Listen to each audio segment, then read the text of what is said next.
Good afternoon, everybody. I'm going to go ahead and get started in just a quick introduction, going over some Zoom stuff and kind of this series. So we'll allow a little bit of time for people to log on. I know it's just a little bit afternoon, but this is our summer pop-up series. It's a kind of new series we're doing where we're going to have new classes each week related to local foods where you guys won't know what the classes are until the Wednesday before. And then it'll be something related to local foods, whether it's cooking, gardening, the combination of both. So it's an exciting new series that we're doing. Before we get really too far into this, I want to make sure that everybody knows how to use Zoom. And so far, everybody is muted and their cameras are turned off as well. But if for whatever reason you're watching this recorded and then you come back and you want to watch Monday's class, the 3rd, in person on Zoom, at the bottom of the screen, you'll find the mute button for your microphone, and then also you'll be able to turn off your camera, and you'll know that that's been turned off if there's a red line through it. We do encourage y'all to participate and ask questions or add any comments if there's something that you think is interesting or maybe we misspeak, which is going to be the case for me, I'm sure. But there's a chat button in the bottom of your screen. You can click on that, type any questions that you might have, and we might ask you to participate as well. So make sure that you know that's there. And like I said, this is going to be recorded, this video, so we'll put this online in case for whatever reason you miss part of the class or you miss all of the class, you're not able to attend. But we do encourage you to watch it live. That way you'll be able to participate. So if you have any questions, you'll get the answers right away. If you're watching this recorded, you can shoot us emails about anything that you might have. And I'd like to introduce myself first. My name is Adam Formella. I'm the county's agriculture extension agent. So I'm helping a lot of our local producers, folks who are growing local grain crops, but also our local vegetables that are being sold here. And then anybody who has questions related to things like trees and shrubs or even gardening, which is kind of one of my passions, is vegetable gardening. With us here presenting is Miss Olivia Patchell. She's our food and consumer science agent. She does a lot of stuff with wellness, nutrition, and exercise and eating healthy. And so she'll be presenting later today. And then last but not least, we have Miss Sherry Fischelschwager. Hope I got your name right, Sherry. She is our 4-H agent. She does a great job with kids and youth development. So we're going to begin today with kind of an introduction to local food and kind of some myths about local food, what makes it kind of a confusing topic, because I'm sure you've been out and seen products that say local food, but actually talk about what does it mean, some misconceptions around it. And then at the very end, we'll introduce kind of a game activity that we have for y'all to get you out there and exploring some local food options here in Currituck. So the first slide, I want y'all to be interactive. I know there's only a few of you here, but I want y'all to add to the chat if you can, how do you define local foods? So this will be a good opportunity to kind of learn the chat button, but it also kind of show us what local food is. So personally for me, what I think of when I hear local food, I'm thinking of any fruits or vegetables, mostly those kind of things that are grown locally, and local is kind of an odd term where it's talking about a specific area. Now to me, when I think of local foods, I'm thinking maybe here in Currituck or North Carolina, or maybe even in like Virginia Beach area is still considered local for me. But local food is kind of, I think, tied to a geographical area. It's kind of almost hard to describe in that sense. And so I think because of that, a lot of places will say, well, this is a local food. And so we're getting some people that are saying it's in season fruits and vegetables purchased locally. Doesn't necessarily have to be grown in Currituck, but close. And so I think that's a great thing. It's kind of similar to what I think of when I think of local foods, but they wanted to make sure that there was a definition. And so in 2008, the Farm Bill defined local food as food that's grown and transported. So from farm to market in an area that's 400 miles or less, or within the same state. When I think about that, that's really a huge distance in my mind, because here in Currituck, that can mean Virginia, getting close to Maryland. It can also mean close to South Carolina. And depending on where you're at in North Carolina, it can mean all of the states nearby: Virginia, Kentucky, North Carolina, Tennessee, Georgia, and South Carolina if you're way out west. So that's kind of a huge area when I think about that. So I kind of like this definition more, and that's from the North Carolina Department of Ag. And they say that it's anything that is caught, raised, or grown here in North Carolina. And I like that definition because it means that it's here from North Carolina, but it also includes things like our livestock and then seafood. And I like that because there's a lot of shrimp and a lot of fish caught locally. And then you know that it's done in more ethical standards than maybe might be done elsewhere with your food. And I too like the livestock part because North Carolina is huge in production of hogs, so pork products, turkeys, and chicken. We're top 5, top 10 in the nation. So it's great to kind of promote that purchasing of products that have been grown, helping to support our farmers here in North Carolina. So look for that says gotta be North Carolina agriculture on your products. So with that, we're going to kind of switch gears a little bit and talk about some maybe misconceptions or some confusing parts when we're talking about local food. And the first thing is local food the same as organic? So when we're at the store, usually there's an organic section, sometimes there's a local food section, and sometimes they're kind of hard to tell the difference between the two. Maybe they're right beside each other, or maybe local food is a little portion of that organic. So because of that, I think it often gets confused. Are they the same thing? And it turns out they're not the same thing. So local food, like we talked about before, is a geographical distance. Organic, on the other hand, talks about how the food is grown or prepared. And basically what it means, organic, is that the food was grown or raised without the use of synthetic pesticides or synthetic products. And that means synthetic fertilizers as well, which I think is something a lot of people won't think about, but a lot of our fertilizers are actually produced through chemical reactions, and it's not something that you're going and you're digging up nitrogen, for instance. So organic means that it's not used, they don't use synthetic pesticides, that sort of thing. So you can tell the difference between the two by looking for something that's called certified organic. They have a seal on their container, so you can look for that. And that's a process, it's a 3-year process to prove that the farm is not using synthetic pesticides or synthetic fertilizers. Now, in our area, there are some farmers that are going to be growing their produce organically and local, so you might have that combination. But it's important, if that's something that you're interested in, finding local food that's organic, that you reach out to those farmers or the local markets and say, hey, this is a product that I want. It helps to build that relationship between our local producers. Just know there are some limitations on things that we can grow organically. So I'm just going to kind of make up an example, but maybe something like tomatoes has a disease, some kind of fungal disease that can't be really grown in our area without fungicides. And so for that reason, you may never get organic tomatoes in our area, or the price may be too high. So that's something to consider when we're kind of talking about the differences between local and organic, and that the consumer really drives the market. So you have the option to reach out to people and say, hey, I want more of this product grown organically. So while we're kind of on the topic, talking about environmental, another question is local food better for the environment because it's traveling fewer miles? And so with that, it kind of makes sense, right? Local food, say it's grown here in Shawboro and then it's driving down to a market in Jarvisburg. That's not a very far difference, so not very far travel. So it shouldn't be, it should be better for the environment, right? We're thinking of greenhouse emissions from cars, that sort of thing.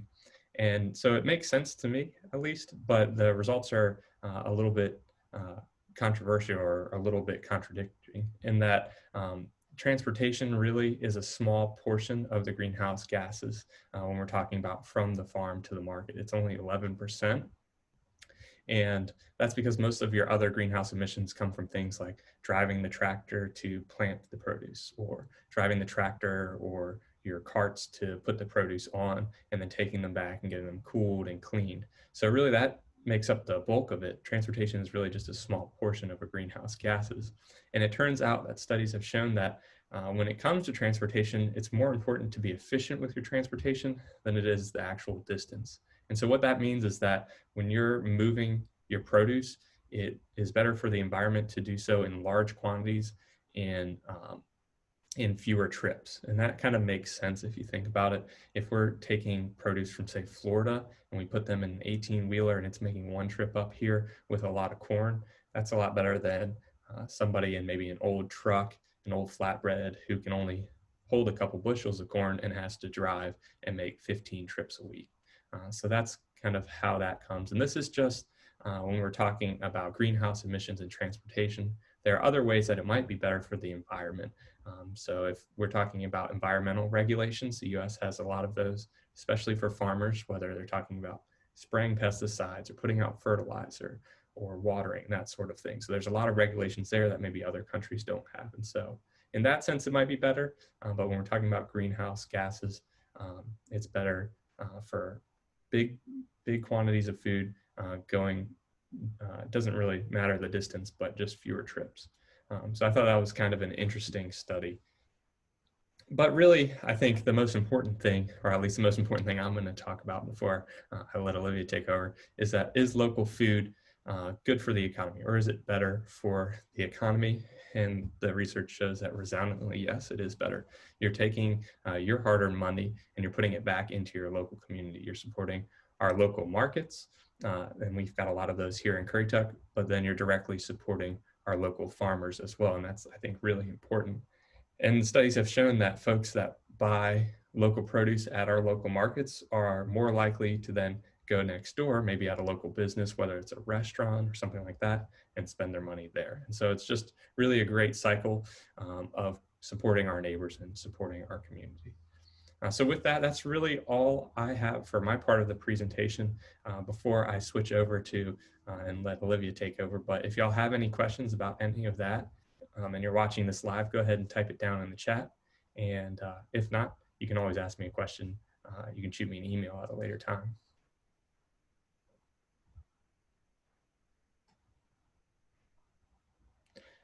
All right, well, it doesn't look like we have any questions. So it's your turn, Olivia. It's up to you.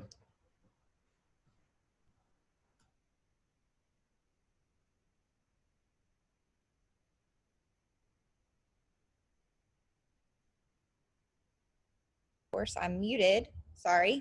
All right. I am Olivia Patchell. I'll start again. I'm sorry about that. I am going to talk to you guys more about the consumer side of local produce and beginning with, is local produce more expensive than food that I buy in the grocery store? And that's an awesome question. And the reality is there's a lot of factors that go into that.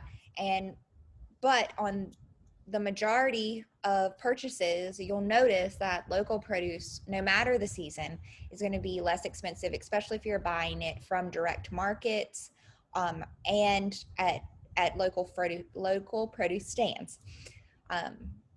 However, there may be a little bit of differences there based on property taxes or cost of labor or other contextual factors that could lead to this higher produce cost. So therefore, it's just good to do a little bit of research.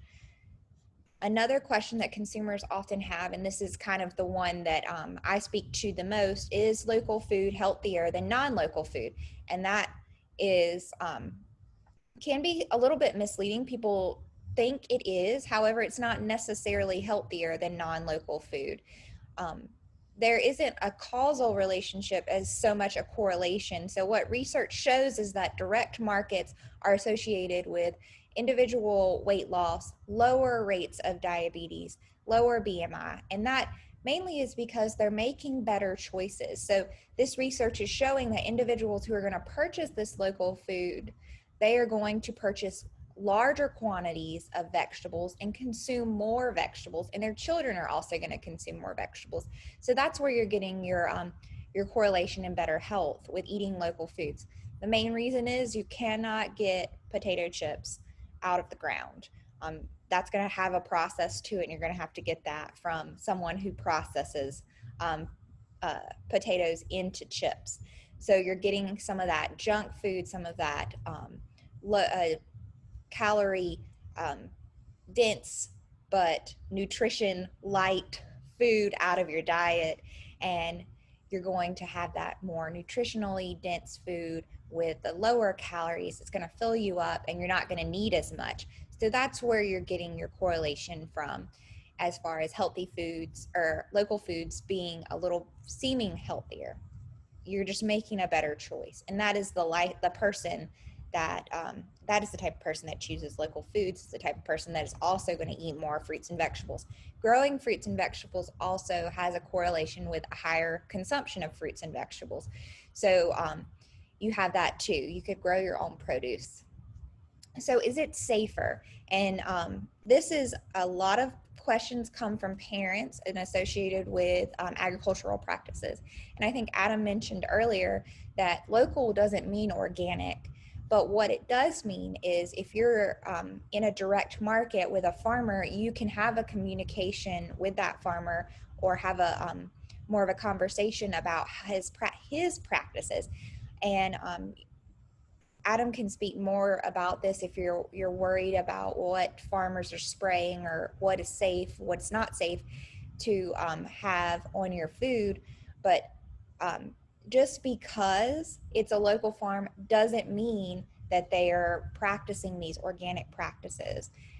It's food safety is something that is critical for farms of all sizes and markets. So it's important that you have that relationship with your farmer and maybe the people at the market just to know how the food is being handled, if it's kept at the right temperatures, if it's not being contaminated by livestock, and stuff like that. So that just gives you that direct line of communication. And that is really all I have for my section before I pass it on to Sherry. If there are any questions, you can type those in the chat box, and I would love to get to those, maybe answer something if you need, if you have any questions. Um, I go ahead and stop my screen share.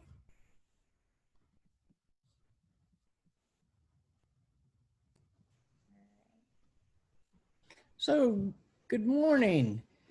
Um, I'm going to actually address an activity and the potential to help you find local foods in our area.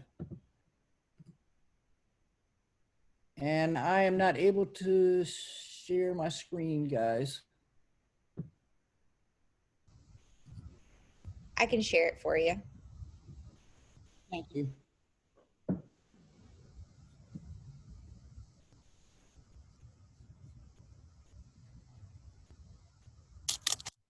All right, you're good to go. Thank you. So there's a wide variety of local foods available in Currituck and in the surrounding couple of counties that border on Currituck. And as you can see from this map that's getting ready to pop up, all of those locations are places where you can interact with local food in a variety of ways. You can either purchase it directly from the vendor. And some of those little dots are pick your own, so you actually will be able to choose the type of produce or fruit that you want. I know I like to go blueberry picking, and I always want the biggest ones. So I pick my own, but a lot of people like my father want the smallest one. So it works out however, whatever works for your family and what you intend to do with that produce. They go from the top of our county and out to Knott's Island and all the way down to the lower end of the county in Harbinger. And if you can see from this little map, which you can access on our website under the local foods tab, it tells you what type of activity is taking place. So if you see these little orange, it tells you the name of the place and that it's a roadside market. If you look over here on this little blue one or green one, it is tells you that it's direct sales and the name of that particular vendor. So you can see that there on the tab. So one of our activities within this program is to get you to try new and different vegetables and fruits, to visit our local vendors within the county and see what you can find at those vendors. And so we've developed a scavenger hunt for all the participants. You can see here on the screen, there's a variety of activities from watching a summer pop-up video to trying a new vegetable or trying a particular type of vegetable, all of which you should be able to find at these local food vendors and farmers markets here in Currituck, or maybe next door in one of our other counties. So what you'll do is choose to participate one. Then as you accomplish an item that's in the box, you will click on that box and it will take you to a form that you can see right here. And if you found a vegetable bigger than your hand, take a picture of it and upload it right here into this file. Pretty simple, and it gives you the opportunity to potentially try new and different fruits and vegetables for you and your family. This is a good way to involve your children, if you have children in the family, to help you find where you want to go and which vegetable you want to choose or which fruit you want to choose. There's all kinds of, you know, find a red vegetable, or find a vegetable that a drink is made out of. These are all things that young people will find interesting and bring out a little bit of competition, but that's okay too. But it gets them to potentially try that vegetable that they found that they uploaded a picture of. And anytime you can get kids to try new fruits and vegetables, it's a win for the family and the young person involved. So you upload your file, and then that takes us to a sheet that where we can monitor how many of the tasks that each person has, each family has completed. And I want to say this is, if you're participating in this event as a family, it's one scavenger hunt card per family. So, and that makes it more fun to do things with your family as opposed to individually. So here is our directions. Utilize our local markets and roadside stands, our farmers. I did already address that it's one entry per family. If you complete 14 of the challenges, we have a surprise waiting for you at the end of that process. And it will, of course, tie into local fruits and foods and vegetables. But that's, you have to complete 14 of the 16 to earn that prize. And as I said, when I talked about the form, you just upload pictures of your items into those Google Forms, and we'll maintain a record of all of that throughout the summer pop-up series. If you've got any questions about this, you can contact any of the three of us, or and ask that question, or you can type it into the chat right now.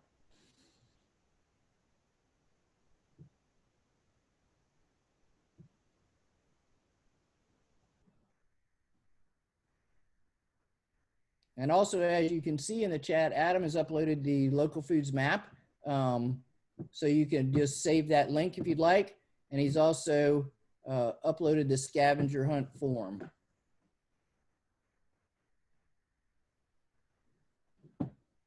Okay, I don't see any questions popping in, and I will turn it back over to Adam to close it out. All right, thank you. And thank everybody for showing up today. We appreciate y'all signing up for our class and participating. Make sure that you stay tuned for next week's class. It's going to be on Monday. It's going to be a surprise. So make sure you're checking your emails. We're going to send out the recording for today's class. And then on Wednesday, we're going to send out kind of what to expect for Monday. So make sure that you stay tuned for that. We encourage you to watch live if you can, so you can participate. But if not, we'll send out the recording. Of course, we'll send out the recording for this later on. And if you have any questions, feel free to email us if you think of anything afterwards. But with that, we'll see you on Monday of next week.